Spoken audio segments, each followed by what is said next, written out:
আমি আছি শরীয়তপুর নড়িয়া থেকে। নড়িয়া পৌরসভা অফিসের সাথে পৌর ভবনের সামনে আমার হলো দোকান, এটা নতুন নিচ্ছি। তো এখান থেকে শুনলাম যে এখানে ভালো প্রোডাক্ট পাওয়া যায়। আমাকে একজন ঠিকানা দিছে, ওই ঠিকানার মতো এখানে আসলাম। আইসা আমাকে সব ওপেন করে দেখাই দিল খুইলা। তো আমার ভালো লাগছে।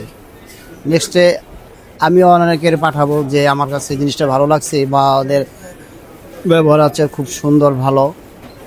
তো আমার কাছে ভালো লাগছে, যার বিধায় আমি এখান থেকে আসছি। এবং আমার সামনে নেক্সট কোনো বন্ধুবান্ধব আত্মীয় স্বজন যদি কেউ কিনে, ব্যবসায়ী ভাইবৃন্দ, তাইলে আমি এখানে পাঠিয়ে দেবো যে এখান থেকে নিলে জিনিসটা সুন্দরভাবে নেবে। আমি এটা ফটোকপি করার জন্য নিব, যেখানে আমার ফটোকপি করব, তারপরে কম্পিউটার কম্পোজ করব। এবার আমার এটা বিকাশের দোকান। এই ক্ষেত্রে যেমন আইডি কার্ডের ফটোকপি, বিধবা ভাতা, তারপরে আপনার বয়স্ক ভাতা, এই যে কার্ডগুলা করে পৌরসভায়, ওই কাজগুলো আমি করি। ঠিক আছে, সরকারি যে কাজগুলো আছে এই কাজগুলো আমার এখানে করার জন্য এটা নেওয়া হয়েছে।